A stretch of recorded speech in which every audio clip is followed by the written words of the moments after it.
Network show right here on 910 a.m. the Superstation, the Future Radio. I'm your host, Brother Michael Imhotep. It is Thursday, March 31st, 2022, and we are live. Hope everybody's doing well today.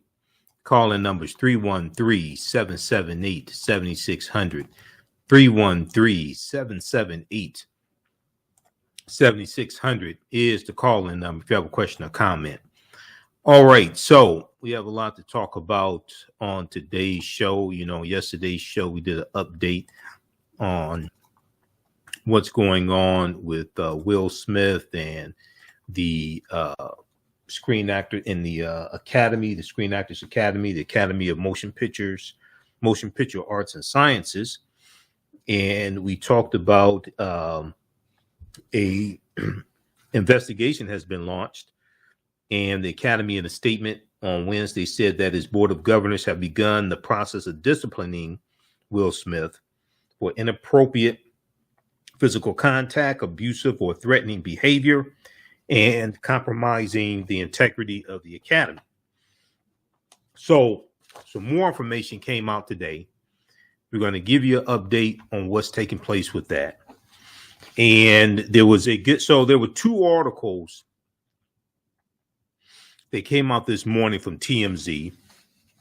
The articles are kind of conflicting. We'll break that down. But there's also what came out today. Academy leaders and Will Smith discussed Oscars slap before emergency board meeting. And also Will Packer, who produced the Oscars. Will Packer is going to do an exclusive interview with Good Morning America on Friday morning, 7 a.m. Eastern Standard Time. So we're going to talk about this today. And then we'll discuss this some more on our Sunday show, okay? And try to separate fact from fiction. Now, there was a story dealing with the Reparations Task Force out of California. You may have seen this story. I saw the article from the New York Times as well as thegrio.com.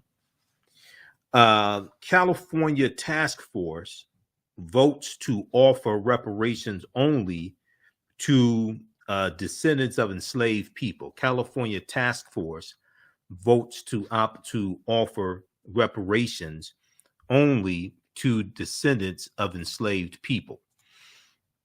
We're going to talk about this. We've heard about the effort to get reparations for African Americans, descendants of free and enslaved African Americans in California. And what's strange is California really does not have a history of slavery because California came into the Union in 1850 as a free state. There is some evidence of about 1,500 people or so being enslaved in California. But we're going to talk about this because the task force and how they're deciding who gets what is causing a little controversy. The vote Tuesday was a 5-4 split.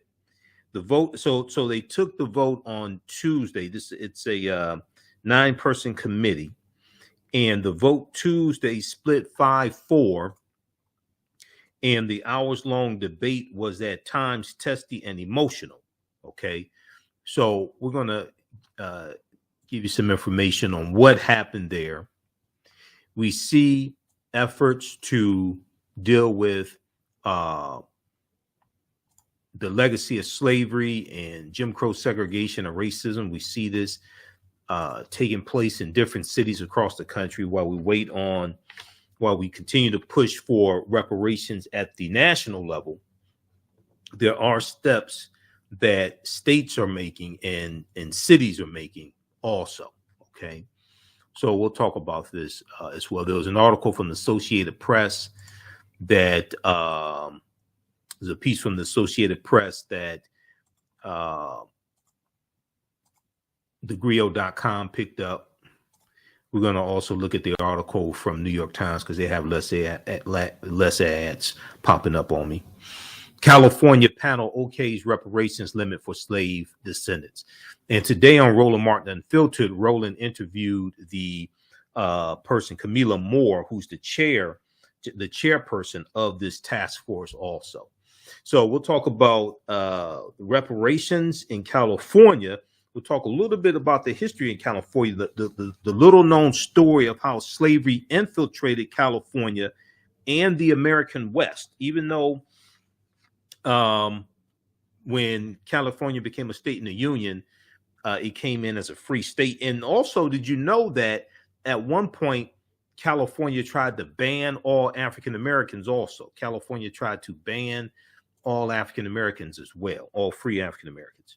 So we'll talk about this. We'll give you an update on what's going on with Will Smith, Chris Rock, and the fallout from what happened at the Oscars as well.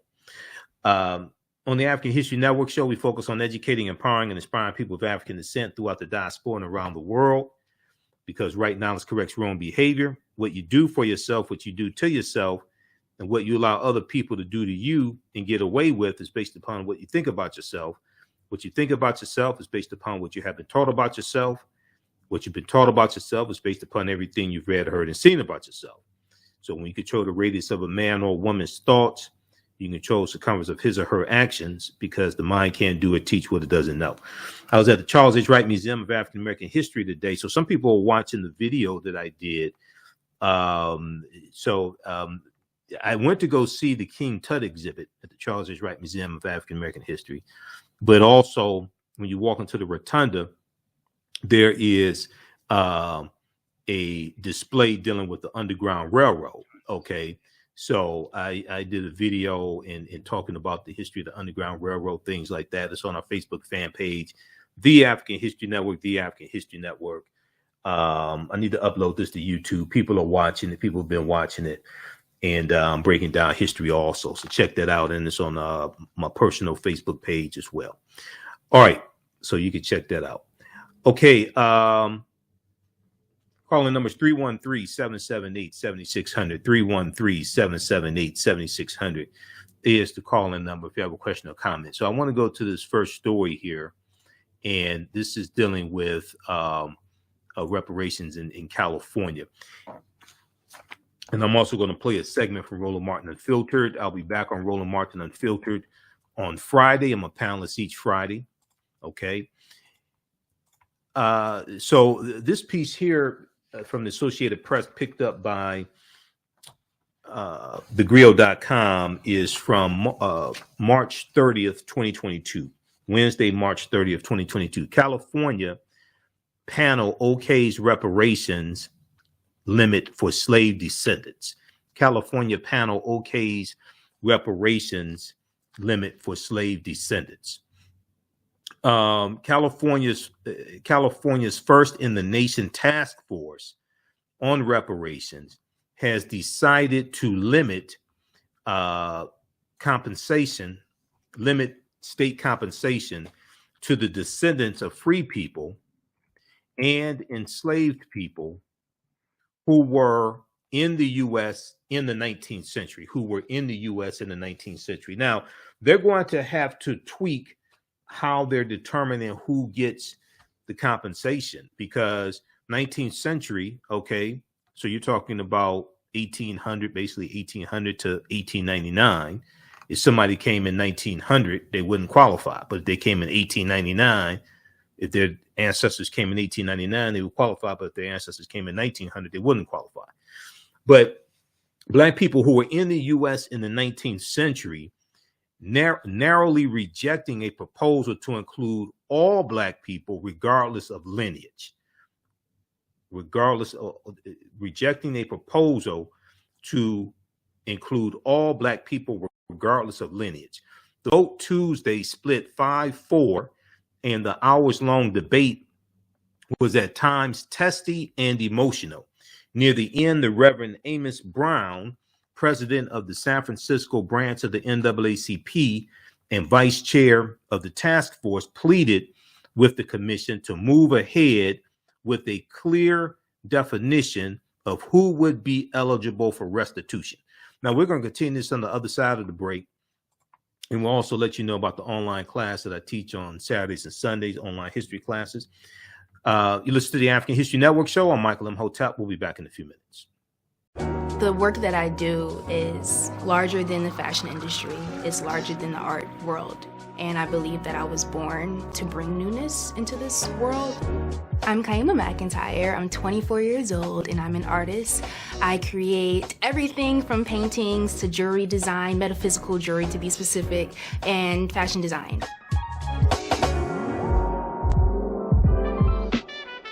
The only reason why my prom dress went viral is because people needed it. Within a few days of going viral, Notori Naughton reached out to me and she's like, I saw your dress, can you make me a dress? I was equally as shocked to be asked by a celebrity to design their dress at the age of 17. That's just one person, and the list just continues to go on to Janet Jackson, to Tyra Banks. It really hits home. That means that the discussion is happening on the grounds in real time. Relationships, love, sex, health issues, and much, much more. Unfortunately, many people confuse what racism is. Racism is a power structure. It was laws and policies that put us in this predicament. It's going to be laws and policies that take us out. So when you control the radius of a man or woman's thoughts, you can control the compass of his or her actions, because the mind can't do or teach what it doesn't know. We have it all on 910 AM Superstation. Welcome back to the African History Network show right here on 910 AM Superstation, the Future Radio. I'm your host, Brother Michael Imhotep. It is Thursday, March 31st, 2022, and we are live. All right, so in a few minutes, we'll give you an update on what's going on with Will Smith, Chris Rock, Will Packer, and also the Academy, the Oscars. I want to go back to this story here. We're going to clip one in just a minute, Shakita from ABC Channel 10 out of California. So right before the break, we were talking about what happened in California. This vote took place on Tuesday, which was March 29th. And the California Task Force for Reparations voted 5-4 to, let me go back to this. They voted 5-4 to decide to limit compensation for slavery to descendants of free and enslaved people who were in the U.S. in the 19th century. Okay. Now the vote on Tuesday split 5-4, and the hours-long debate was at times testy and emotional. Near the end, the Reverend Amos Brown, president of the San Francisco branch of the NAACP and vice chair of the task force, pleaded with the commission to move ahead with a clear definition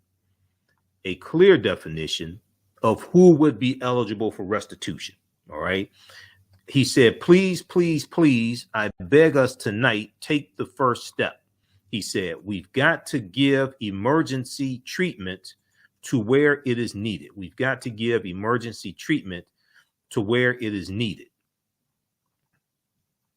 All right. Now Governor Gavin Newsom, governor of California, signed legislation creating the 2-year reparations task force in 2020, making California the only state to move ahead with a study and plan. The only state to move ahead with a study and plan with a mission to study the institution of slavery and its harms and to educate the public about its findings. Okay. Now, reparations efforts at the federal level have gone, they haven't passed the House. They have about 196 co-sponsors in the House. It's probably the most they've ever had on HR 40. It passed out of the House Judiciary Committee for the first time in something like 39 years in April 2021. And it takes 218 votes to get any bill passed in the House of Representatives. So they're trying to get enough votes so they can go to the floor for a vote. They can go to the general floor for a vote. And then once it passes the House, then it will go to the Senate. It's dead on arrival in the Senate until you get 55 Democrats in the Senate who support it. And then you can change the filibuster rule also and get that bill passed in the Senate. So unfortunately, a lot of people talking about reparations don't know the process to get what they want passed. But reparations efforts at the federal level have not are stalled, are not going as fast as they should. But cities and universities are taking up the issue. The mayor of Providence, Rhode Island, announced a city commission in February 2022, while the city of Boston is considering a proposal to form its own reparations commission. The city of Boston is considering a proposal to form its own reparations commission. Now, at the same time that people are talking about reparations, you have to understand America must have a massive history lesson, because Americans are very, very ignorant of history. All across the country, regardless of race or ethnicity, Americans are very ignorant of history. So America must have a massive history lesson as well. Okay. And as you have an increase in attacks on these critical race theory, these anti-critical race theory laws, you have Republicans who are trying to suppress the teaching of the teaching of a history that will lead you to understanding and take you throughout history and show how these structural inequities were created in the maldistribution of wealth, power, and resources, things like this. So we're trying to get reparations bills passed and have task force, things like this, at a time when you have a huge backlash to teaching this type of history. Okay, so we have to understand this and keep in mind, politics is the legal distribution of scarce wealth, power, and resources, in the writing of laws, statutes, ordinances, amendments, and treaties, their adoption, interpretation, and enforcement. Okay, politics impacts every aspect of our lives, from the water we drink to the air we breathe to the food we eat. Okay, so if we go back to this, we're going to clip one in just a second. Now, the Chicago suburb of Evanston, Illinois, became the first U.S. city to make reparations available to African-American residents in 2021. Although some say the program has done nothing to right a wrong. Okay, I don't know who wrote this, but the reparations program in Evanston, Illinois, was spearheaded by Robin Rue Simmons. Robin Rue Simmons was on the city council at the time. I interviewed Robin Rue Simmons on this show for an hour. That interview, just like all these other interviews I've done and all these other shows I've done, are archived. You can go back and watch it. The African History Network on Facebook and Michael Imhotep on YouTube and Blog Talk Radio, the African History Network show on blogtalkradio.com. The African History Network show on iHeartRadio. We're on 10 different audio podcast platforms. The reparations that they had in Evanston, Illinois, was focused on redlining. Okay, redlining housing discrimination. So you had a lot of people who were criticizing them, saying this isn't about slavery, this is about redlining. Okay. Well, the problem is they ain't study history. As we broke down in my interview with Robin Rue Simmons, who was the councilwoman who was on city council at the time in Evanston, Illinois. Evanston, Illinois was founded in the 1840s. The state of Illinois abolished slavery in 1818. Evanston, Illinois is a city of 60,000 people, 16% African American. Evanston, Illinois does not have a history of slavery, but Evanston, Illinois has a rampant history of redlining. Evanston, Illinois has a rampant history of redlining, and some of the victims of redlining who are African American are still alive in Evanston, Illinois.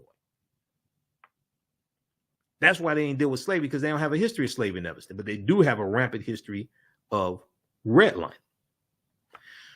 Okay, so, and I also read a lot of the 70-page study that their commission in Evanston did, that their policy that they created was based upon. Okay. Now, California's task force members, nearly all of whom can trace their families back to enslaved ancestors in the U.S., were aware that their deliberations over a pivotal question will shape reparations discussions across the country. Let's go to this clip. This is from ABC Channel 10 out of California, talking about this vote that took place.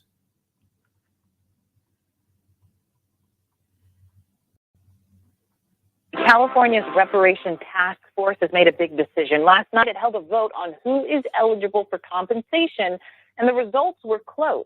ABC 10's Monica Coleman joins us now. So, Monica, where does the group stand this morning?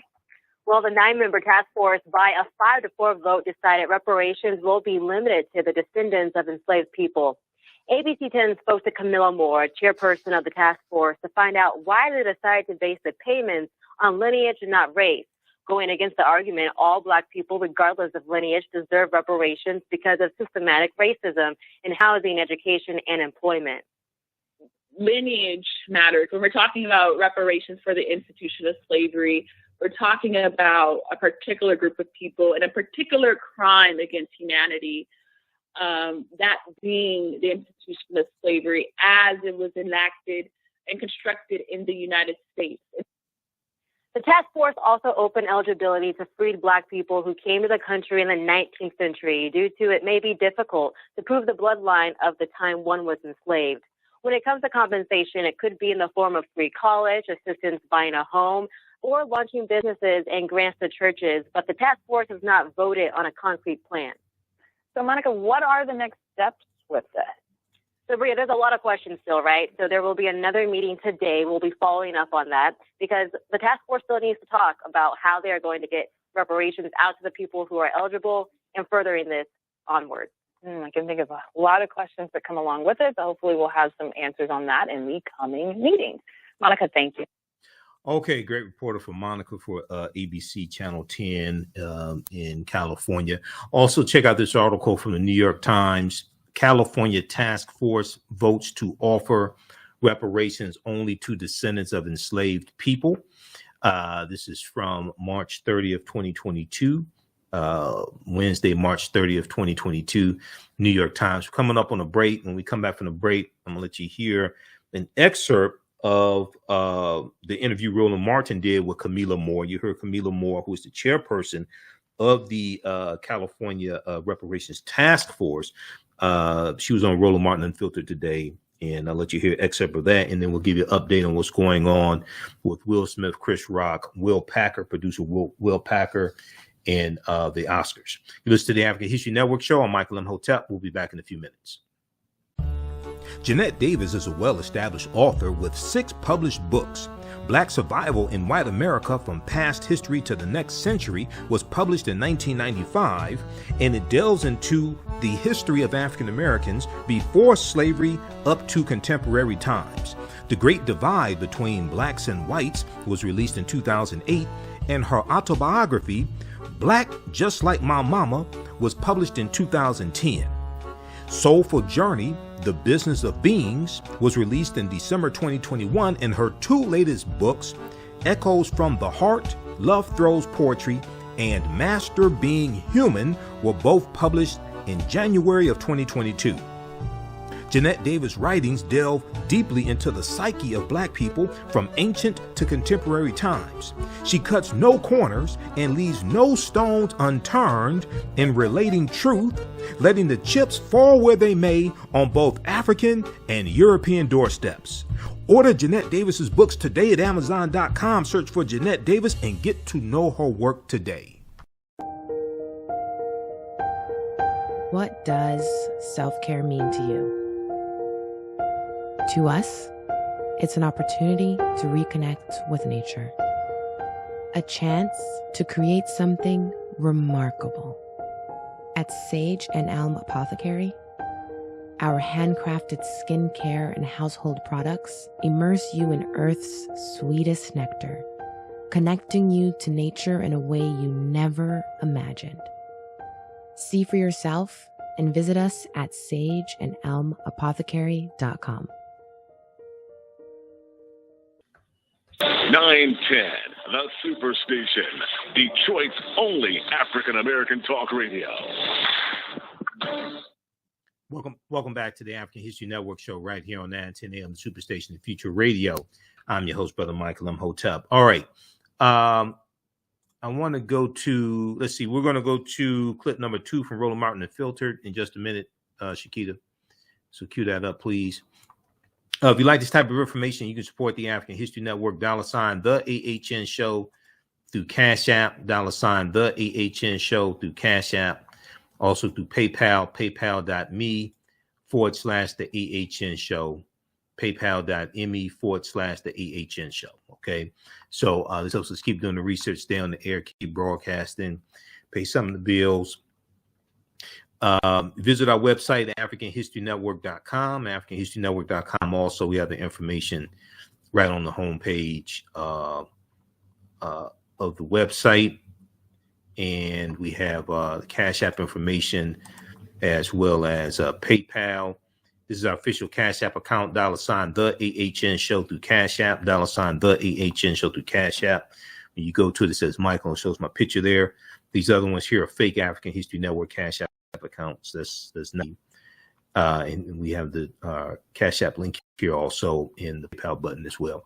You can register for the online classes I teach on Saturdays and Sundays. On Saturdays is Ancient Kemet, the Moors, and the Maafa. Understanding the transatlantic slave trade, what they didn't teach you in school. And Sundays is from the Civil War to the Civil Rights Movement and Black Power, 1865 to 1968. Okay. So I want to go check out this article here. I want to go back to this topic dealing with reparations. The Reparations Task Force in California voted 5-4 to limit compensation for reparations from the state of California to descendants of free and enslaved people who were in the U.S. in the 19th century. So California doesn't have a big history of slavery like other states. California comes into the Union in 1850 because of the Compromise of 1850. And California was part of Mexico because of the Treaty of Guadalupe Hidalgo of 1848, which ends the Mexican-American War. The U.S. is going to get California, Arizona, New Mexico, Colorado, Utah, and Nevada from Mexico for $15 million. Then the Compromise of 1850 organizes the territory that the U.S. gets from Mexico, and California is going to come into the Union as a free state in 1850. Now they're going to try to ban. There's a period of time where they try to ban all free African Americans. We know 1849, Peter Burnett, I think his name was the first governor. He's a white supremacist, first governor of California. There's a piece here. We've talked about this in my online class. When California once tried to ban all black people, okay? California once tried to ban all black people. If we look at this article quickly here from history.com.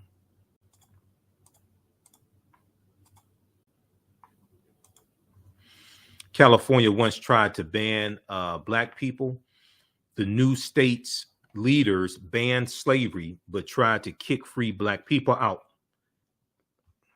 The new state's leaders banned slavery, but tried to kick free black people out. When Peter Burnett took to the podium in Sacramento in 1849, he faced a group of men like him, pioneers determined to take California from an upstart territory to a full-fledged state. He had been elected California's first governor just days before, and as he addressed his fellow legislators, he brought up one of the most explosive issues of the time, the place of black people in the future state, the place of African Americans in the future state. California had to ban slavery after a heated debate, but Peter Burnett's vision did not include African American residents at all. quote, it could be no favor and no kindness to permit free blacks to settle in the state, he said. Quote, while it would be a most serious injury to us had they been born here and had acquired rights in consequence, I should not recommend any measures to expel them. I should not recommend any measures to expel them. The object is to keep them out. So the object was to ban all African Americans and keep them out, as opposed to trying to expel them. They didn't want that. They wanted to ban them. Now, Peter Burnett was not alone in his vision. Throughout the 1840s and 1850s, California citizens and legislators fought to ensure that free African Americans would be prohibited from immigrating to or living in California. And though their efforts eventually failed, they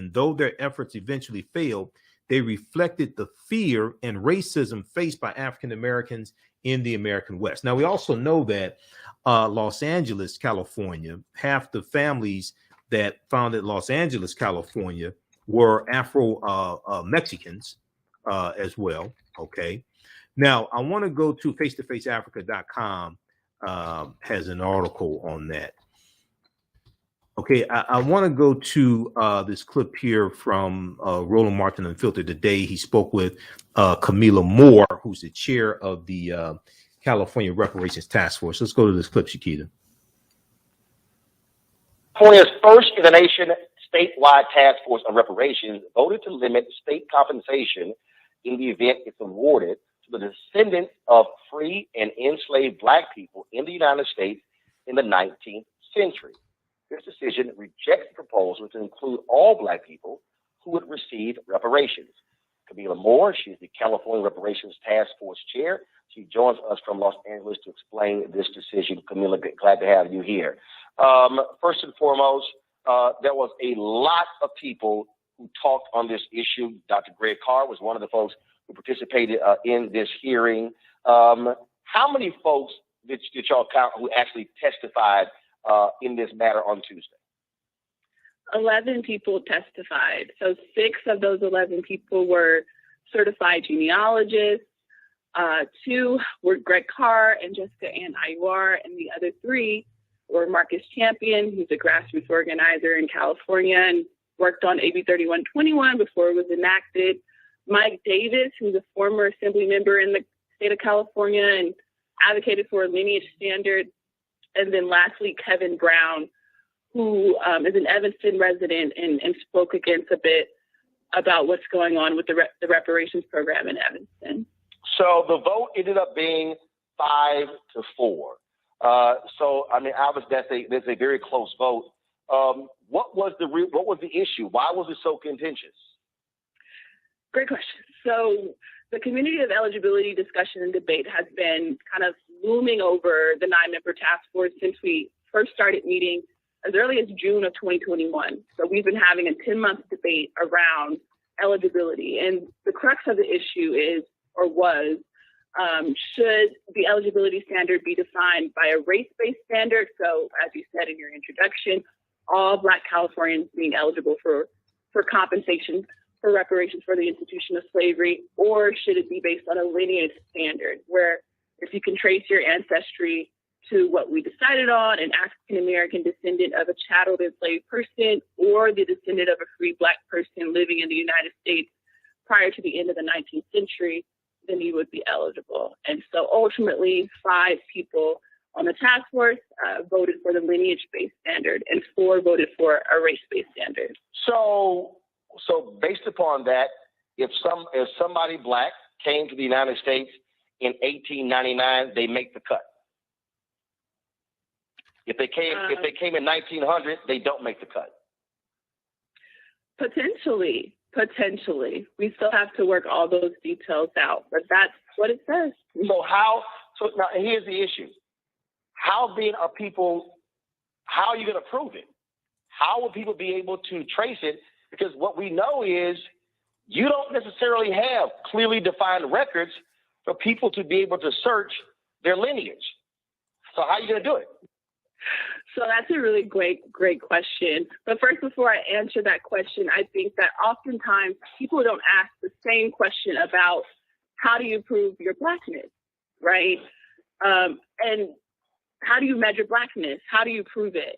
So what's to stop someone like a Rachel Dolezal or Mindy Kaling's brother, who's of Indian descent, who actually wrote a book about how he pretended to be Black to get into medical school?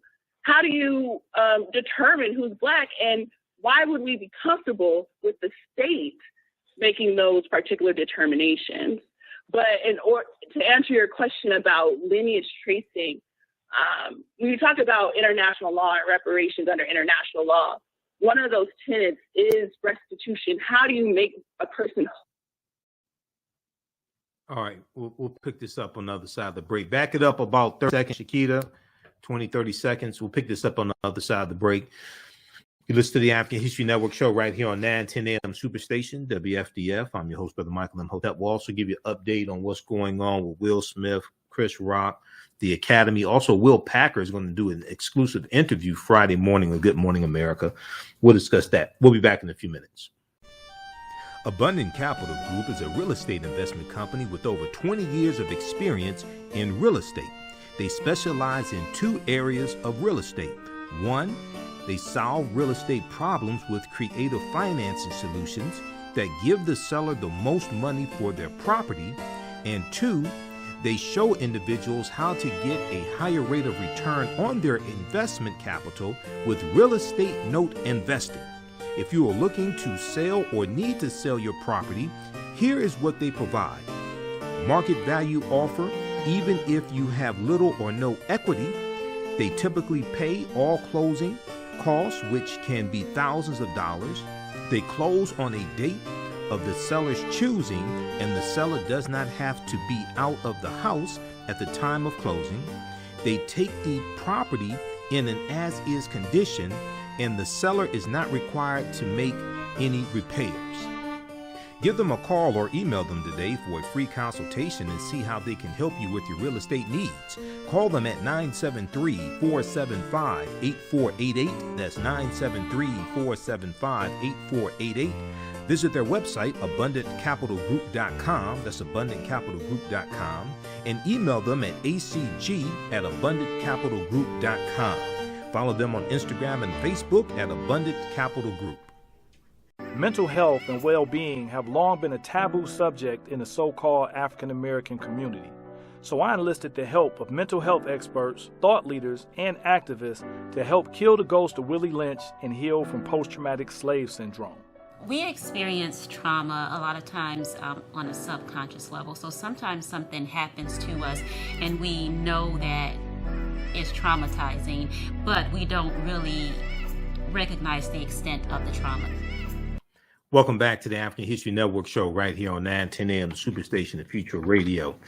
All right. I want to go back to this clip here. This is from Roland Martin Unfiltered today. He spoke with Camila Moore. Camila Moore is the chairperson of the California Reparations Task Force. Okay. Let's go back to this clip, Shakita. 11 people testified. So 6 of those 11 people were certified genealogists. 2 were Greg Carr and Jessica Ann Ayuar, and the other 3 were Marcus Champion, who's a grassroots organizer in California and worked on AB 3121 before it was enacted. Mike Davis, who's a former assembly member in the state of California and advocated for a lineage standard. And then lastly, Kevin Brown, who is an Evanston resident and spoke against a bit about what's going on with the reparations program in Evanston. So the vote ended up being 5-4. So I mean, obviously that's a very close vote. What was the issue? Why was it so contentious? Great question. So the community of eligibility discussion and debate has been kind of looming over the 9-member task force since we first started meeting as early as June of 2021. So we've been having a 10-month debate around eligibility. And the crux of the issue is, or was, should the eligibility standard be defined by a race-based standard? So as you said in your introduction, all Black Californians being eligible for compensation for reparations for the institution of slavery, or should it be based on a lineage standard where if you can trace your ancestry to what we decided on, an African-American descendant of a chatteled enslaved person or the descendant of a free Black person living in the United States prior to the end of the 19th century, then you would be eligible. And so ultimately 5 people on the task force voted for the lineage-based standard and 4 voted for a race-based standard. So based upon that, if somebody Black came to the United States in 1899, they make the cut. If they came in 1900, they don't make the cut. Potentially. We still have to work all those details out, but that's what it says. So now here's the issue. How then are you going to prove it? How will people be able to trace it? Because what we know is you don't necessarily have clearly defined records for people to be able to search their lineage. So how are you going to do it? So that's a really great question. But first, before I answer that question, I think that oftentimes people don't ask the same question about how do you prove your Blackness, right? And how do you measure Blackness? How do you prove it? So what's to stop someone like a Rachel Dolezal or Mindy Kaling's brother, who's of Indian descent, who actually wrote a book about how he pretended to be Black to get into medical school? How do you determine who's Black, and why would we be comfortable with the state making those particular determinations? But to answer your question about lineage tracing, when you talk about international law and reparations under international law, one of those tenets is restitution. How do you make a person whole after the state has harmed you? And so the state has a responsibility. If they've broken part of your lineage or your history, they have the duty and the responsibility to repair that. So what does that look like practically? That could look like the state subpoenaing the Mormon Church for records, and assisting people for free for lineage tracing and things like that. So there's no burden or financial cost for anyone who may be eligible. So let's actually deal with that. If that is the standard, I mean, so what is it? DNA? I mean, exactly what is it? So what then happens? Could you potentially have white folks saying, "I've got Black lineage, I qualify"? That potentially could happen, but I want people to be clear that same scenario could be happening under a race-based standard, because race is a self-selecting category. Anyone can pick or select Black or African American on the census records. And there's an example of that. For instance, Native Americans are going through this right now, where there's, as we know, not many Native Americans in this country, but in the 2020 census, they were overcounted because other people who are not really Native American are clicking or checking Native American on the box. So it's a really complex issue. I mean, obviously he is. And first of all, you got a variety of things going here. The state still has to decide if they're actually going to do this. And so you're laying out a standard here. But I do want to ask this. This is very interesting. So if we're talking about lineage, if we're using slavery, California didn't become a state until 1850. Mm-hmm. California wasn't a state for very long before slavery ended. And so you realistically could have more Black people who suffered under Jim Crow in California for longer than the number of Black people who were actually in California before 1900. Right, but another thing, and this will come out during our process, we've hired some communication firms to create a public education campaign, because there's a lot of misunderstandings, and I wouldn't say misinformation, but just misunderstandings about the role of California and their complicity in slavery. Yes, they were admitted into the Union in 1850, but they did allow slavery in the state of California. There's people like Robert Perkins, who was brought by his white slave owner to California during the gold rush as a slave. And there's many other people who were in that particular situation. But then also, 2 years after the state of California was admitted to the Union, they enacted a Fugitive Slave Act. So in the event that, free Black people escaped to California expecting freedom, when that statute was enacted, that, was one of the many ways that California was complicit in maintaining slavery, because if you were caught after that statute was enacted, you would be deported back to the southern states to be a slave. Greg Carr, you spoke before the committee. Share with people what was your perspective on this, and where did you side on the 5-4? Were you with the 5 or with the 4? I had to agree with with Dean Chemerinsky, who testified last month. And thank you for joining us, Assistant Moore, Chair Moore. You have an impossible task, of course. And I said as much, and I think that I echo everything Dean Chemerinsky said. If it's between race and lineage, of course you have to pick lineage as a matter of law. We know that. Even though we know the legal challenge is going to say that lineage is a proxy for race, and they're going to be right back where we started from. Chemerinsky said that too. I mean, he said it's under-inclusive from jump.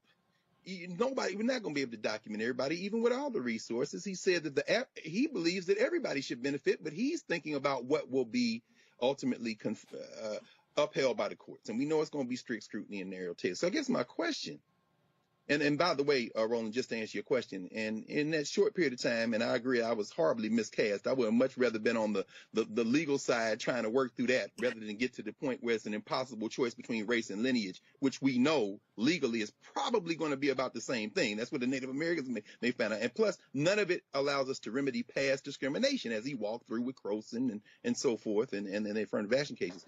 My question, Madam Chair, is how can we help people understand two things? Number one, that Pan-Africanism is not opposed to local reparations. Your presentation, which I thought was excellent yesterday with Paul Robeson and S.C. Robeson and William Thompson, these are Black internationalists. They are Pan-Africanists in an international forum the United States doesn't recognize. How can we help people understand that these things work together? And then the second thing, finally, is, and help me with this, because you have an impossible task. You really do. How can we imagine beyond the constrictures that Dean Chemerinsky laid out? Because the piece that he didn't articulate is the failure of political imagination that can have us think beyond these straitjackets that we think are permanent, when in fact they're just imposed by the same judges that we just saw that Florida judge thumb his nose at, because we can read the Constitution too and interpret it differently, especially since after 1965 or so, they have narrowed something that isn't in the plain language of the Constitution. How can we have a larger imagination for these reparation solutions in your mind? And how can we help people stop having this like it's a fight between Pan-Africanism and That's two great points and questions. I think the first point, I agree. And I think I said as much in my presentation. Pan-Africanism and local reparations or lineage-based reparations are not, they're not mutually exclusive. You can be a Pan-Africanist and be pro-local or lineage-based reparations. And I brought up Queen Mother Audley Moore as a historical example of that. She was a self-professed Pan-Africanist, but she also coined the term descendants of American slavery. She had an organization that she founded in California called United States Citizens of Slave Descendants, right? And so she is a perfect or prime example of how you can hold, solidarity with, all African people or people of African descent and all oppressed groups, really, while also maintaining the sacred political project that is reparation for the institution of slavery in these United States. In terms of political imagination, I do agree with you to a certain extent. And, there's so much that I could probably say about that. I don't have enough time to really elaborate, but I'm all for, just connecting the dots. Particularly, there's Black Alliance for Just Immigration. Let's connect. Let's connect with CARICOM. Let's connect with African Union. Let's all connect. Yes. Because I do believe in Black internationalism as well. Yes. Thank you, Madam Chair. That is a critical point. Thank you. Thank you. I need to go to clip 3 because we're running out of time. All right. So the Good Morning America this morning had an update on what's going. Cue up clip number 3 from Good Morning America, please. they had an update on what's going on with Will Smith and Chris Rock and the Academy. Chris Rock addresses Will Smith's slap at first comedy show since Oscars. Let's go to clip 3, please. Rock broke his silence, addressing the elephant in the room right off the bat. Hey, Chris, you ready for tonight? In an audio recording released by Variety, Rock said he wasn't yet ready to wade into the controversy. I had like a whole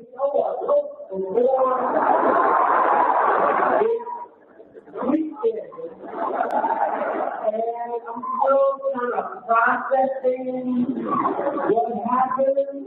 Cheered on loudly by adoring fans, the warm welcome signaled a triumphant return. Rock emotional, saying his eyes were misty, though he was briefly interrupted by someone in the crowd, most of the audience thrilled to see Rock bouncing back.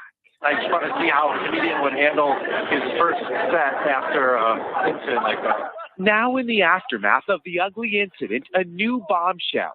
The Academy says Will Smith was asked to leave Sunday's award show, but refused. Oscar co-host Wanda Sykes telling Ellen she still feels traumatized by what happened, and the Academy allowing Smith to stay. You assault somebody, you get escorted out the building, and that's it. You know, but for them to let him continue, I thought it was gross.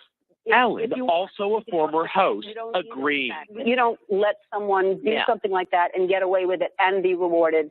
As Rock was taking the stage in Boston, more Hollywood drama was unfolding in Los Angeles, where the Academy's Board of Governors initiated disciplinary procedures against Will Smith for inappropriate physical conduct, abusive or threatening behavior, and compromising the integrity of the Academy. Will Smith just smacked the shit out of me. The board also apologizing to Chris Rock and adding, "Thank you for your resilience in that moment." But this morning, Rock is still not sharing details, but promising he will. It's hard to get over Chris Rock's composure. Miguel, just to put a fine point on it, you were inside the theater last night. You saw it and you knew what it felt like. Give us a little bit more of that.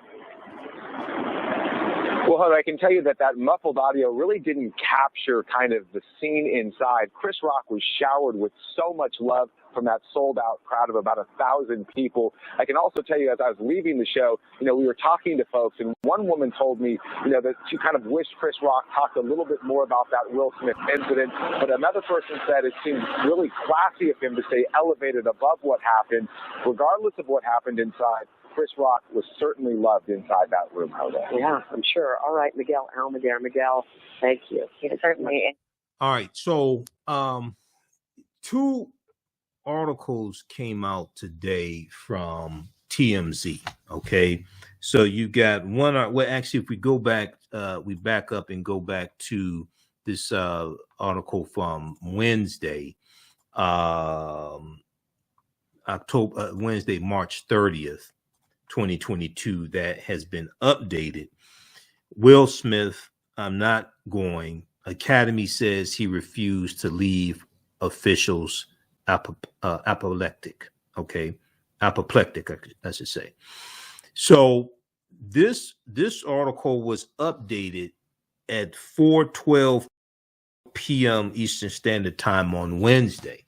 And it actually named names. Now, there are a number of different articles floating around, unnamed sources, stuff like this, right? I'm kind of leery of unnamed sources, but I know that there's conflicting information. There's articles floating around, like TMZ has some of the TMZ's articles conflict. Okay, just to be honest with you, conflict a little bit.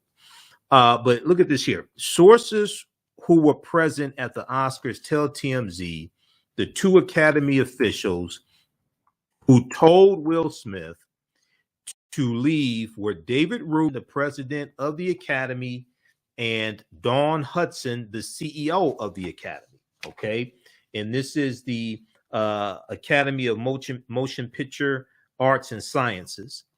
We're told they were furious at Will Smith, and there was plenty of yelling and heated conversations backstage with Will Smith's reps after the incident. As one source put it, the Academy officials were apoplectic. We're also told they told him to leave shortly after the slap. Okay. Now, when you get deeper into this and read it, because I read basically all these articles, and I read these articles from TMZ, and people are circulating one that came out at 8:10 a.m. Pacific Standard Time on Thursday, but not the one that came out at 7:22 a.m. Pacific Standard Time on Thursday. Those watching on Facebook and YouTube, keep watching. We're out of time here on 9:10 a.m. Superstation WFDF. We're going to continue for a few more minutes so I can break this stuff down. We may talk about this on Roland Martin Unfiltered. I'm there on Friday. And then also on the African History Network show on Sunday, we're on for 2 hours, 9 p.m. to 11 p.m. Eastern Standard Time. So we'll definitely get into this then. Right now, it's correct. Wrong behavior is not over till we win. Wakanda forever. Talk to you next time. Peace. Okay, let's continue here.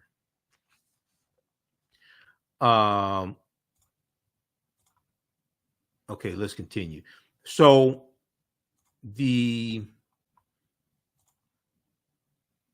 and then also the previous story I was talking about, read this article here from the conversation.com, the little known story of how slavery infiltrated California and the American West. This is from August 11th, 2021. And it talks about perhaps as many as 1,500 enslaved African Americans were forcibly transported to California between 1849 and 1861. Hundreds arrived before the state's constitutional ban on slavery went into effect in 1850, but many others came after. California, as who is this? Robert Givens. California, as Robert Givens realized, was a free state in name only, a free state in name. So this is something that Camila Moore was talking to, a person of the California Reparations Task Force. But slavery was really minuscule in California in comparison to other states. But read this article here. Okay. That's from conversation.com. Now, I just want to address this quickly, and then we'll talk about this some more on my show on Sunday. All right. So now this article is from Wednesday, March 30th, 2022 from TMZ. I don't use TMZ a whole lot, but since this was floating around, we'll look at this. We'll also look at the article from Variety as well. Let me look at my notes here. Okay. The update was I wanted to focus on. That update came out 4:12 p.m.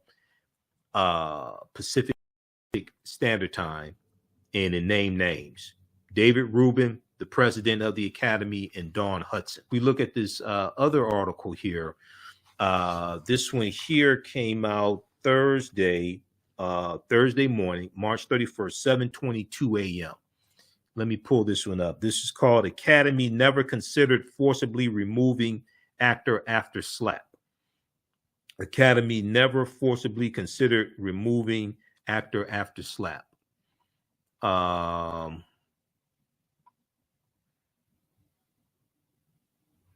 Let's see. Let's go to this here. Got it. Okay. Got to pull it up right here.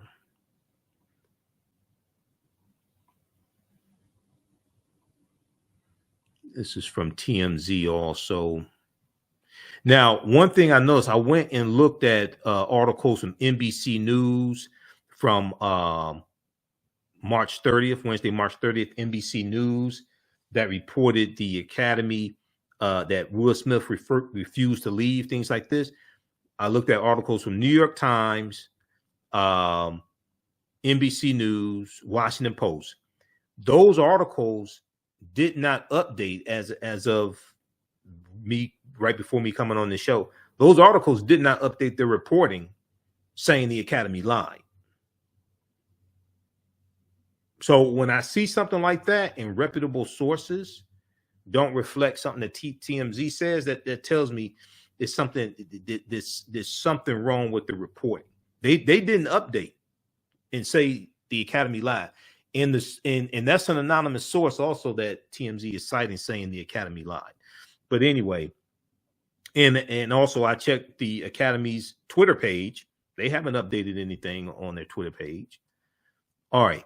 Let me go to where the hell is this at? This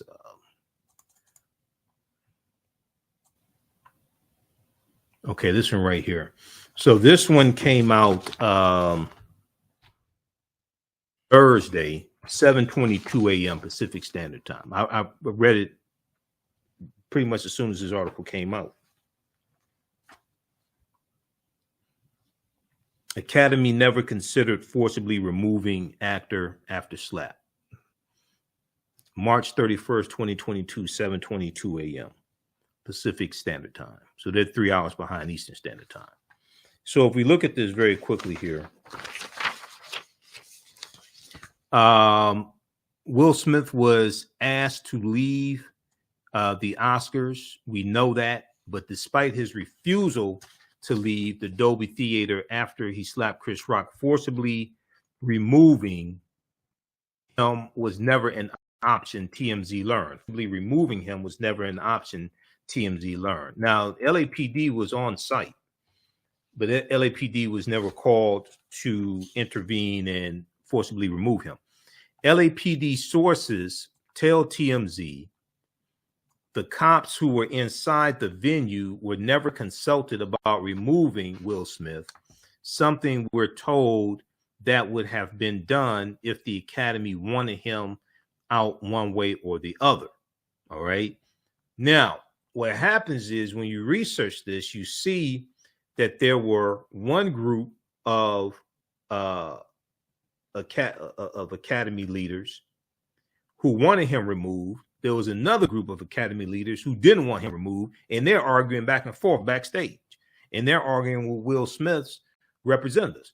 As we reported, now they're referring to the reporting that I just showed you from Wednesday, March 30th, that they updated at 4:12 p.m. Pacific Standard Time. As we reported, Academy President David Rubin and Academy CEO Dawn were furious at Will, and there was plenty of yelling backstage with Will's reps after the slap. As one source described it, the Academy honchos were apoplectic. Now, our sources say it didn't take long at all for the officials to make it clear they wanted Will out of the auditorium. The exact words used to his reps were unclear, but as we've reported, Will refused to exit. Okay. Now, this is at 7:22 a.m. this morning. The Academy was buttonholed. The Academy could have buttonholed the best actor presenters and told them in advance, if Will won, simply say he's not invited on stage, and then quickly say, we'll be right back. And then they would go to commercial. That did not happen. And we're told the reasoning was the Academy officials felt it would make a bad situation even worse. The Academy officials felt it would make a bad situation even worse. Now, keep in mind, you had one group of Academy officials who wanted him to leave. You had another group who didn't want him to leave. Okay, so so TMZ goes on to say, and our LAPD sources say the officers on hand not only asked Chris Rock immediately after the incident if he wanted to file a police report, but we're told they followed up a second time and contacted Chris's rep and asked again. Both times, cops were told Chris did not want to file charges. The Academy is noodling what punishment to exact and we're told it's highly unlikely that they'll yank his Oscar.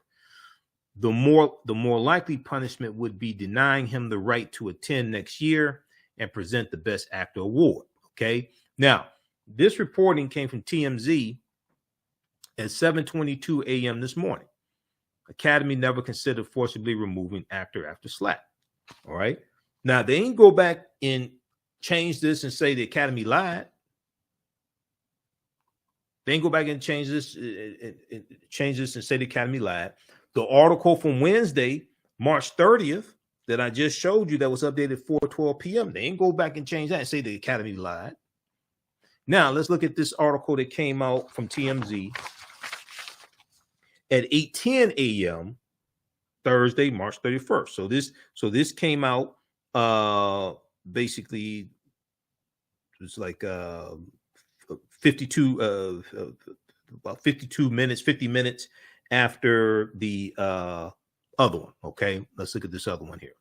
So this is Academy lied about Will Smith. Academy lied about asking him to leave. Sources, ... sources. Okay, they're citing anonymous sources.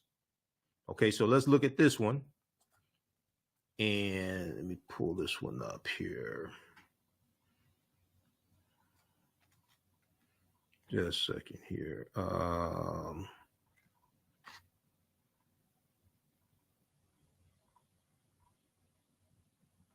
Okay, this one right here. Academy lied.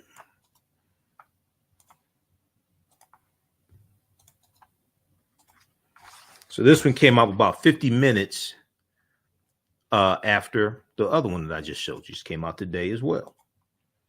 Let's look at this one. Now, this is the one everybody's circulating around. A lot of people circulating around. They ain't circulate the one I just showed you. It came out 7:22 a.m. today. They circulate this one around. And most of these articles I go read, just like the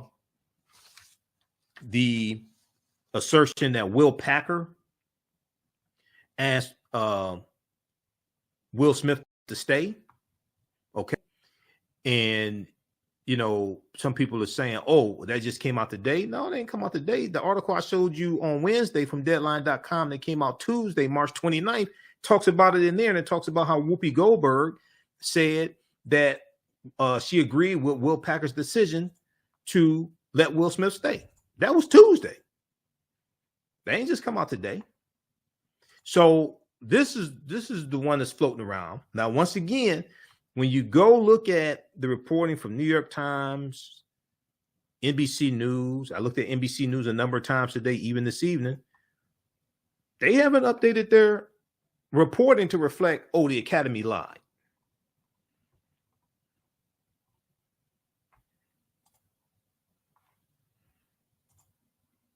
So if we look at this one here from 8:10 a.m. p.m. Now, once again, when they say it says Will Smith, okay, now it's not saying Will Smith said this. All right, just keep in mind it's not a direct quote. So, according to sources with direct knowledge who were present, they know who the sources were. Will Smith was never asked to leave the Oscars after he slapped Chris Rock. In fact, the opposite is true. He was told by the producer is Will Packer, of the show he could stay. Okay. Well, we found that out on Tuesday that Will Packer allegedly said that. How do we know? It's an article from deadline.com that talked about Whoopi Goldberg that we shared here on the show. This one right here. Whoopi Goldberg on Oscar slap. There are big consequences because nobody is okay with what happened.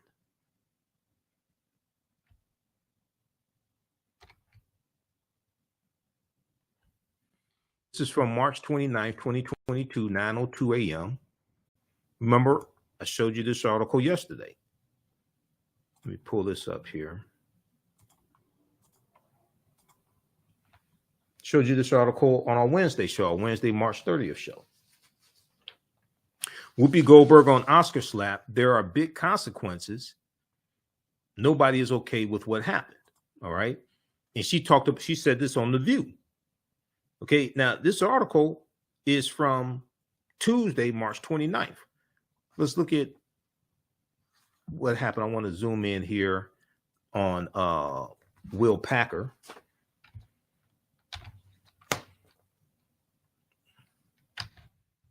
Where's the producer? Can we zoom in?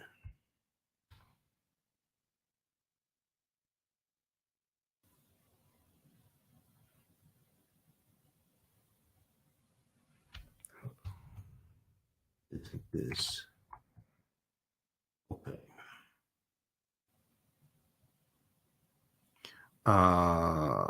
Goldberg also addressed why no one appeared on stage to approach or comfort Chris Rock, while various stars, including Denzel Washington and Tyler Perry, consulted Will Smith during the first. Okay. The thing I also need people to know is that the reason no one got up to comfort Chris Rock is because they weren't going to let anyone else on stage. They weren't going to let anyone else on stage. There were people there for Chris. Okay. Now, Goldberg explained the reason producers did. Okay.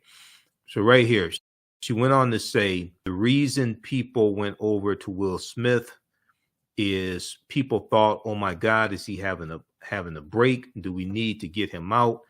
What do we need to do? Now, keep in mind, Whoopi Goldberg is on the board of governors for the Academy of Motion Picture Arts and Sciences. She's on the board of governors. So she will be in the meeting April 18th when they take the vote. Goldberg explained that the reason the producers did not remove Will Smith from the event is, quote, because that would have been another 15 to 20-minute explanation about why we're taking the black man out 5 seconds before they're about to decide whether he's won an Oscar or not. This is Whoopi Goldberg explaining this. She said, quote, I believe producer Will Packer made the right decision. Okay. He said, let's get to the rest of this so we can deal with it wholeheartedly. Whoopi Goldberg continued. This is not the first time craziness has happened on stage, but this is the first time we've seen anybody assault anybody on stage. Okay. So Will Packer saying, okay, let's continue. He doesn't want Will Smith ejected. We found that out on Tuesday. Now we'll probably find more details out on Friday morning. Okay, but we found it out on Tuesday from this article from Deadline.com. This is from March 29th, 2022. Talked about this article on yesterday's show. So check this out. Whoopi Goldberg on Oscar slap. There are big consequences because nobody is okay with what happened. Now, when she says nobody, I don't think she's talking about people on social media have no clue what they're talking about. I think she's talking about especially she's talking about the members of the board of governors. And as it says here in the first paragraph of this article, Whoopi Goldberg, moderator of ABC's The View and a member of the Academy of Motion Picture Arts and Sciences Board of Governors, said today that she accepts Will Smith's apology for slapping Chris Rock at the Oscars, but she added, quote, there are consequences. There are big consequences because nobody's okay with what happened. Nobody. All right. Read the rest of that. Okay. So we have that. Now, if we go back to this one from today at 8:10 a.m. Pacific Standard Time.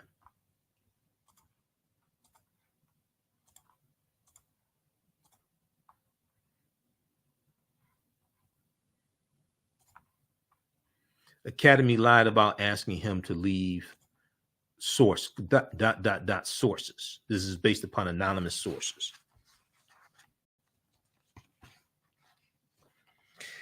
Will Smith was never asked to leave the Oscars after he slapped Chris Rock. In fact, the opposite is true.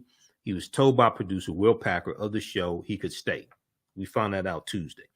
This according to sources with direct knowledge who were present. As you know by now, okay, we can skip over that. Okay. Wednesday, as you know by now, the Academy said Wednesday they had asked Will to leave the Dolby Theater after the slap, but he refused. Three sources who were at the ceremony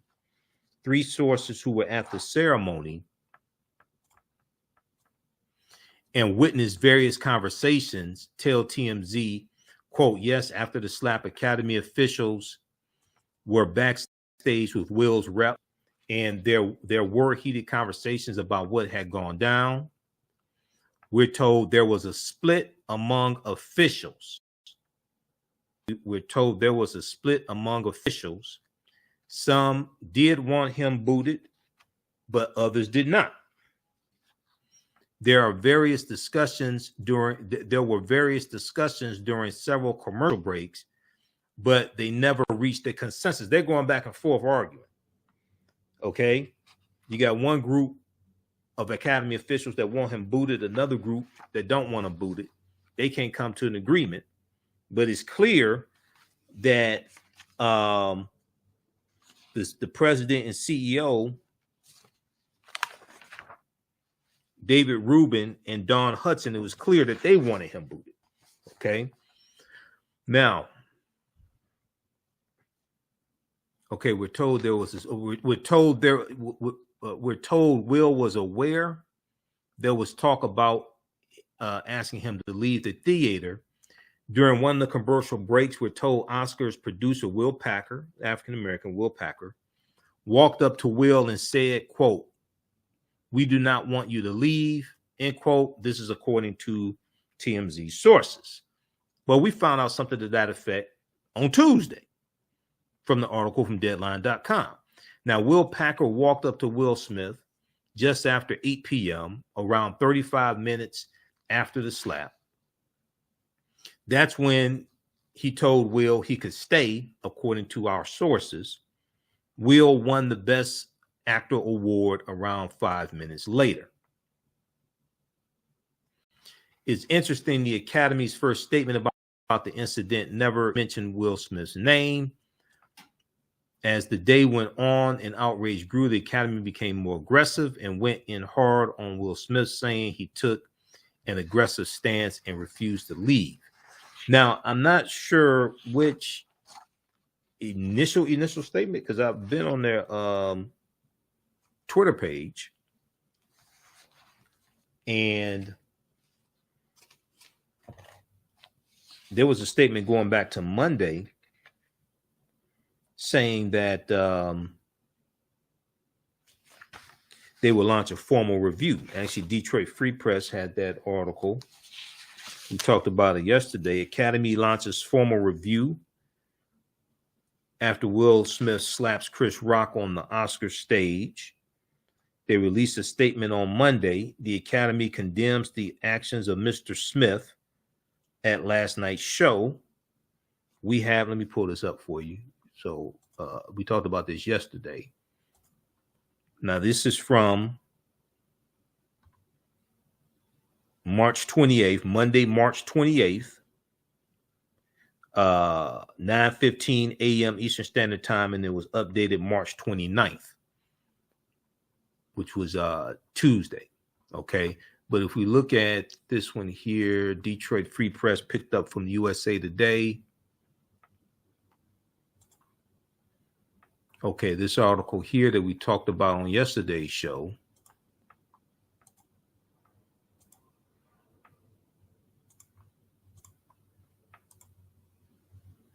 Academy launches formal review after Will Smith slaps Chris Rock on the Oscar stage.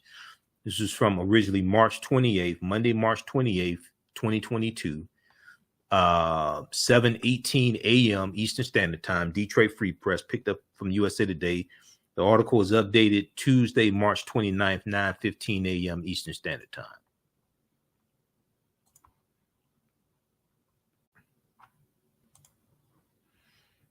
Okay, and in the article, it has the statement from the Academy. But now the Academy, so Chris Rock declined to report Will Smith slapped on stage. Los Angeles police confirmed. Now the Academy says it will investigate on its own, releasing a statement Monday afternoon that said the Academy condemns the actions of Mr. Smith at last night's show. We have officially started a formal review around the incident and will explore further action and consequences in accordance with our bylaws, standards of conduct, and California law. That's a statement from Monday. Okay. All right. Now, this, I just want to show you this paper trail. Okay. I just want to show you this paper trail here. So you've got that.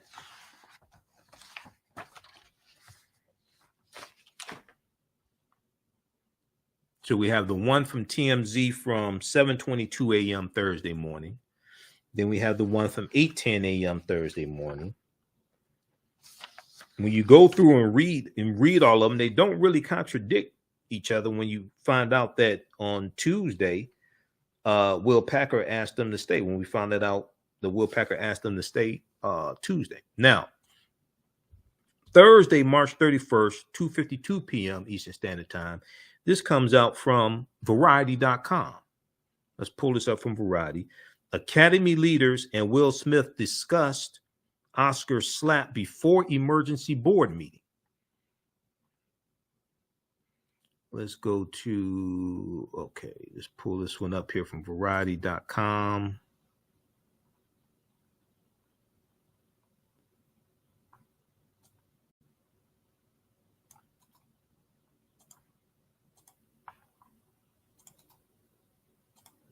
All right, this one right here. So this came out today, 2:52 p.m. Eastern Standard Time.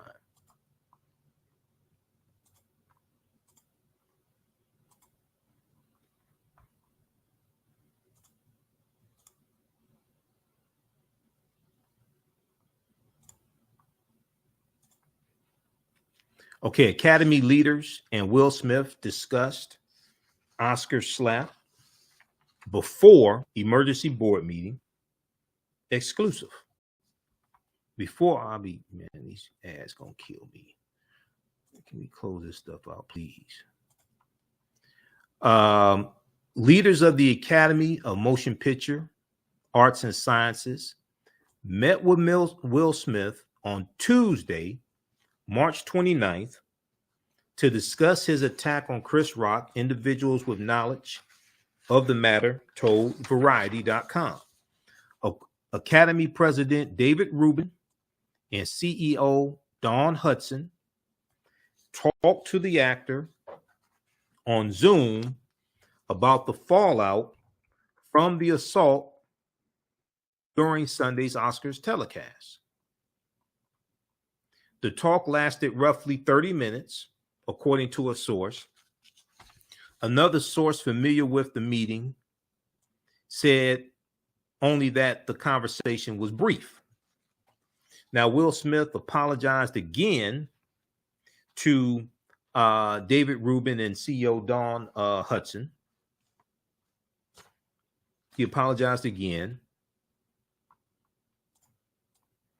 He expressed his awareness that there will be consequences and tried to explain why he snapped when Chris Rock made a joke about his wife, Jada Pinkett Smith's hair. We know Jada suffered, she announced in 2018 she suffered from alopecia. Okay.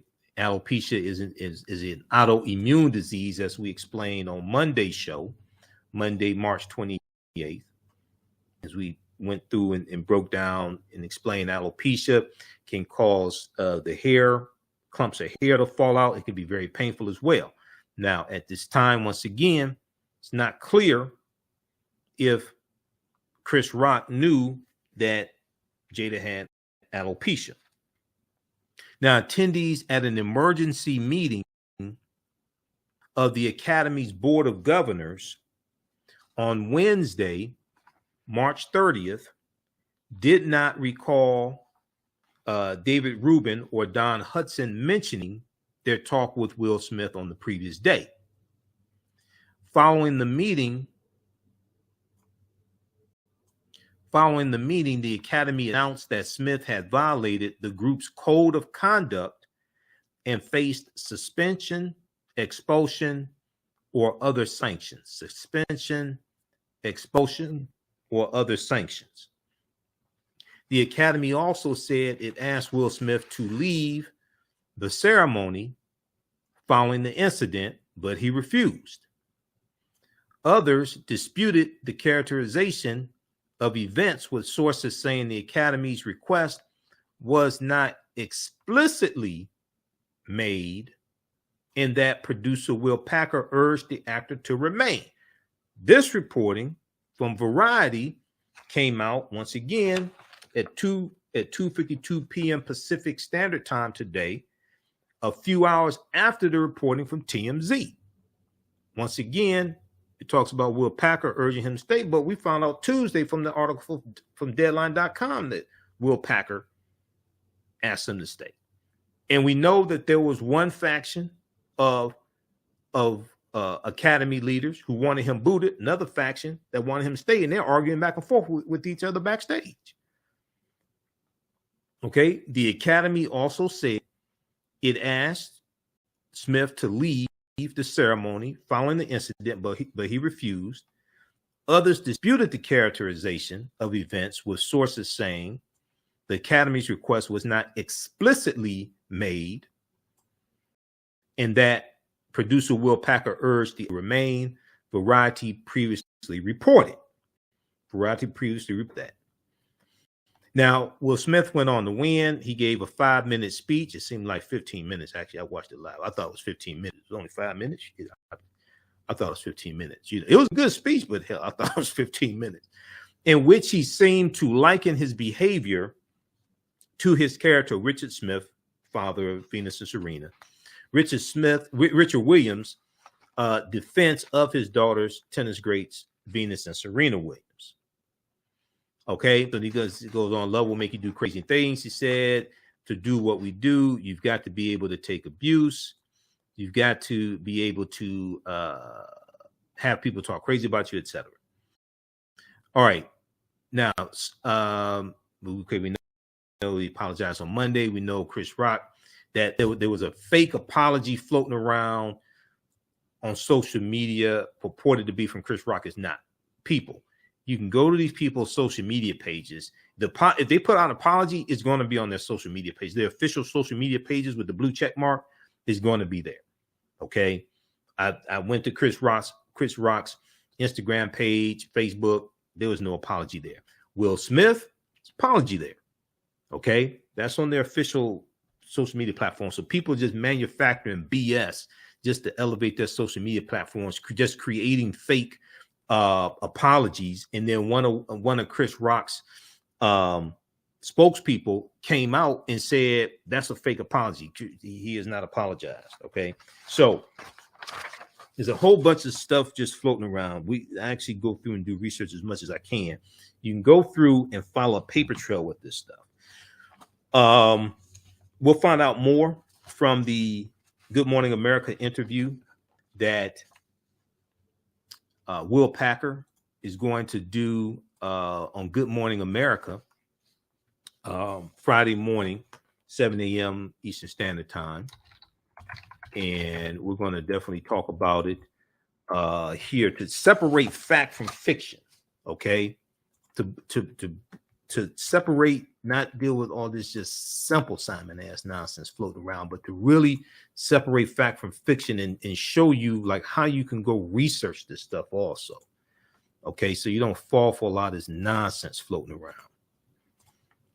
All right, now I'm not a big fan of anonymous sources, so I kind of like to hear stuff directly from the horse's mouth, so to speak. But sometimes you get good anonymous sources because people are speaking on the basis of anonymity. Other times you get anonymous sources, people just trying to they're just thirsty and they're just want to just ingratiate themselves and see what they can get out of it. Okay. But Will Packer is going to be on Good Morning America Friday morning. Now, there's a piece from ABC News. Oscar producer speaks out on what happened behind the scenes right after Will Smith slapped Chris Rock. This is dealing with the interview.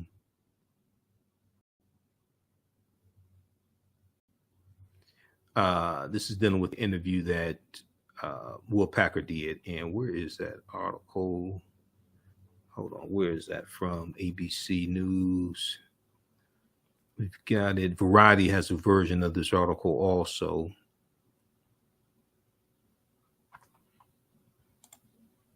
Okay, let me pull this up. We've got it here up here in Firefox.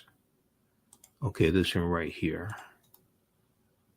Because they have a segment, they have a portion of the interview. So I'm going to play a portion of this interview that TJ Holmes did with Will Packer. So the Academy said, okay, and then even here, okay. So let's look at this quickly. Now, this came out 6:54 p.m. Eastern Standard Time, Thursday, May 31st.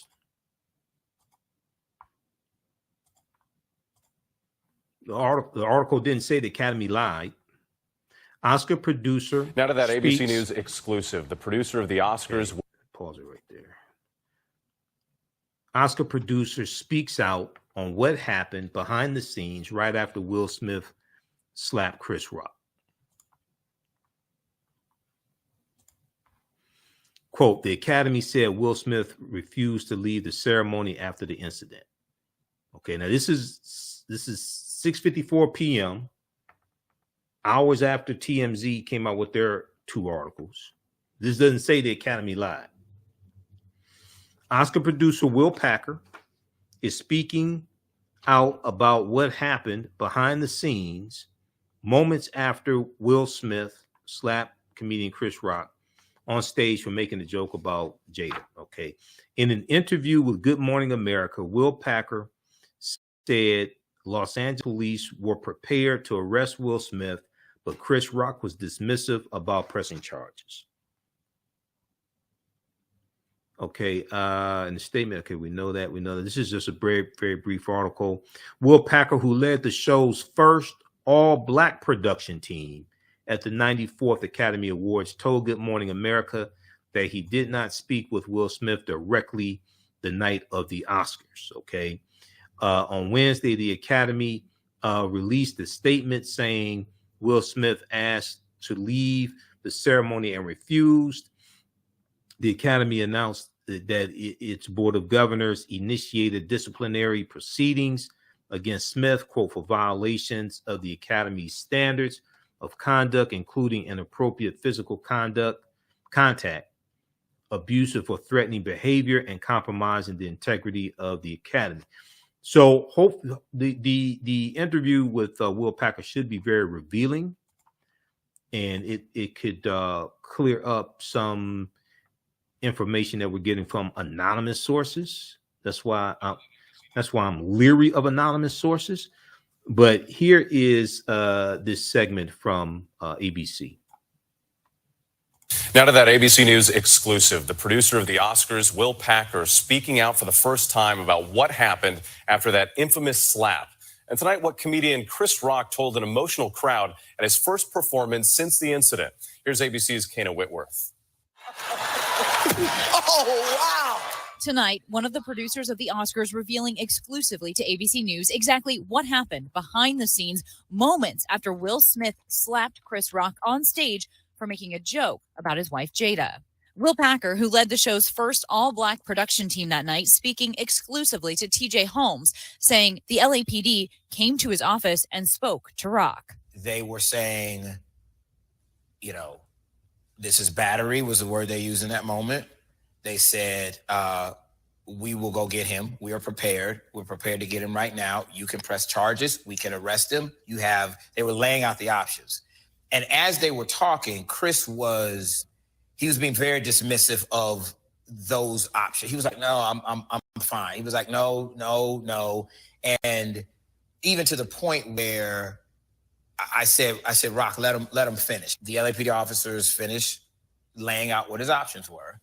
And they said, would you like us to take any action? And he said no. Packer telling ABC News he did not speak to Will Smith directly at all the night of the Oscars. In Boston last night, Rock addressing the incident publicly for the first time before a sold-out audience, fans giving him a standing ovation. How was your weekend? In video shot from the upper balcony, the comedian telling the crowd he has not prepared any jokes about the slap. I don't have like a bunch of about what happened.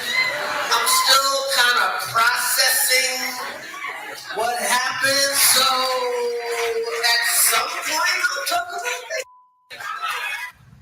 And what ABC News now is working to confirm some reporting from Variety that Will Smith had a meeting earlier this week with key members from the Academy in which he apologized again. What we do know is that Will Smith will receive a 15 days notice before an official vote is taken on his violation. Kena Whitworth for us. Thank you. All right. So that is from ABC News. So we'll hopefully get more information.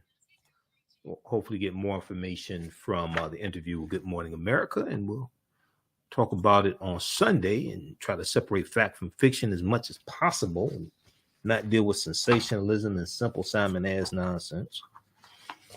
Okay. Hey, if you like this type of information, you can support the African History Network, $, TheAHNShow, through Cash App, and through PayPal, paypal.me/TheAHNShow. That helps us keep doing the research, because this is a lot of work. Helps us keep doing the research, stay on the air, keep broadcasting. We're on the air 6 days a week. And I do Roland Martin Unfiltered also on Fridays. We have the information at our website, AfricanHistoryNetwork.com, AfricanHistoryNetwork.com. We're also celebrating our 12th year anniversary of me broadcasting the African History Network show. I started broadcasting March 10th, 2020, March 10th, 2010. Started broadcasting the African History Network show. So it's been 12 years. So we have information at our website, AfricanHistoryNetwork.com as well. We're going to post the link here.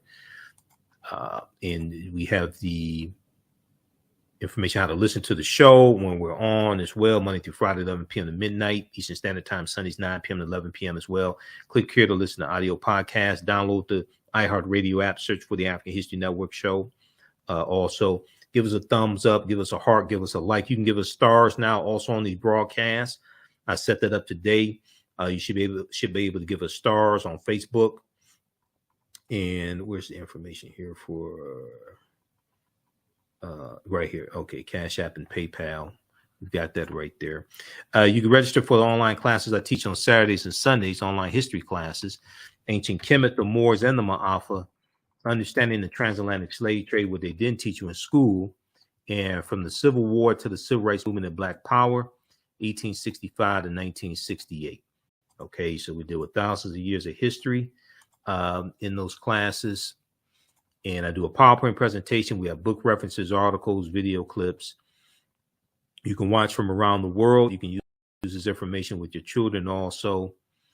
And even after the 10-week online class is over with, you'll still have access to the full class. Okay, so you can go back and watch it as many times as you want to. So even a year from now, you can go back and watch the entire course.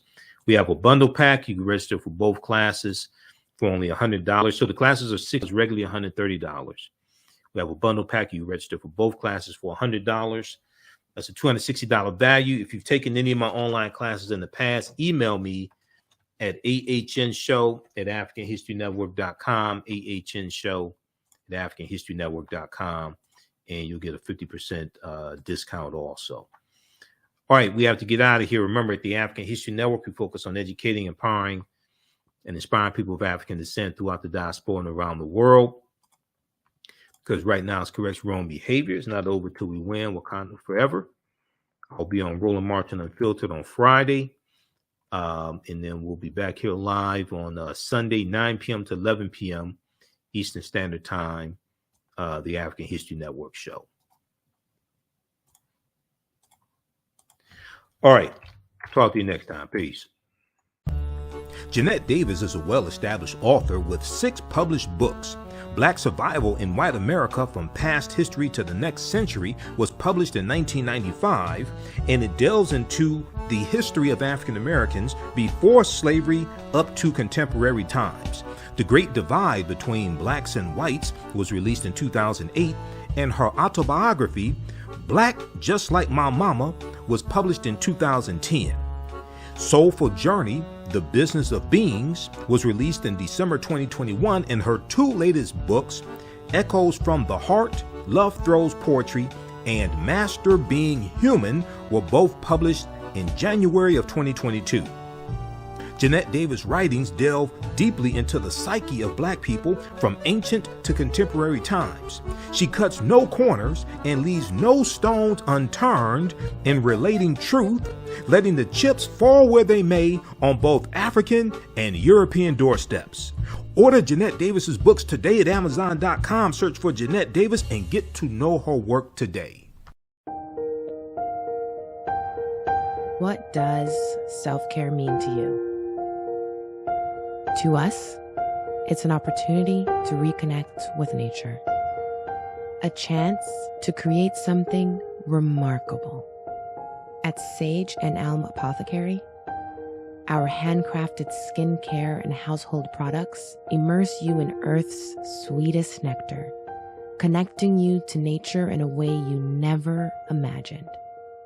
See for yourself and visit us at sageandelmapothecary.com.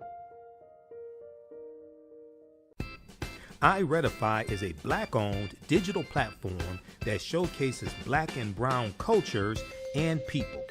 The books on the platform are written by African American authors, Afro-Caribbean authors, African authors, and so much more.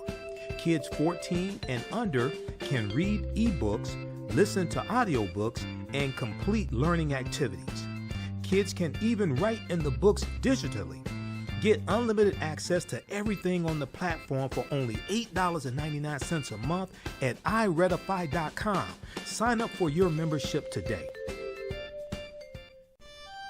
Abundant Capital Group is a real estate investment company with over 20 years of experience in real estate. They specialize in 2 areas of real estate. 1, they solve real estate problems with creative financing solutions that give the seller the most money for their property. And 2, they show individuals how to get a higher rate of return on their investment capital with real estate note investing. If you are looking to sell or need to sell your property, here is what they provide. Market value offer, even if you have little or no equity. They typically pay all closing costs, which can be thousands of dollars. They close on a date of the seller's choosing, and the seller does not have to be out of the house at the time of closing. They take the property in an as-is condition, and the seller is not required to make any repairs. Give them a call or email them today for a free consultation and see how they can help you with your real estate needs. Call them at 973-475-8488. That's 973-475-8488. Visit their website, abundantcapitalgroup.com. That's abundantcapitalgroup.com. And email them at acg@abundantcapitalgroup.com. Follow them on Instagram and Facebook at Abundant Capital Group. The work that I do is larger than the fashion industry. It's larger than the art world. And I believe that I was born to bring newness into this world. I'm Kaima McIntyre. I'm 24 years old and I'm an artist. I create everything from paintings to jewelry design, metaphysical jewelry to be specific, and fashion design. The only reason why my prom dress went viral is because people needed it. Within a few days of going viral, Notori Naughton reached out to me and she's like, I saw your dress, can you make me a dress? I was equally as shocked to be asked by a celebrity to design their dress at the age of 17. That's just one person, and the list just continues to go on to Janet Jackson, to Tyra Banks. It really hits home. That means that the discussion is happening on the grounds in real time.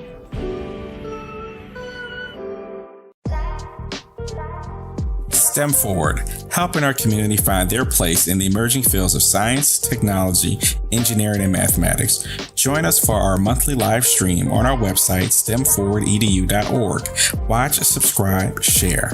Also join our mailing list to stay up to date with STEM resources and opportunities. STEM Forward, the future is now.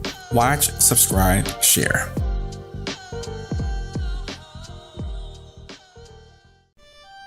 Abundant Capital Group is a real estate investment company with over 20 years of experience in real estate. They specialize in two areas of real estate. One, they solve real estate problems with creative financing solutions that give the seller the most money for their property. And two, they show individuals how to get a higher rate of return on their investment capital with real estate note investing. If you are looking to sell or need to sell your property, here is what they provide. Market value offer, even if you have little or no equity. They typically pay all closing costs, which can be thousands of dollars. They close on a date of the seller's choosing, and the seller does not have to be out of the house at the time of closing. They take the property in an as-is condition, and the seller is not required to make any repairs. Give them a call or email them today for a free consultation and see how they can help you with your real estate needs. Call them at 973-475-8488. That's 973-475-8488. Visit their website, abundantcapitalgroup.com. That's abundantcapitalgroup.com. And email them at acg@abundantcapitalgroup.com. Follow them on Instagram and Facebook at Abundant Capital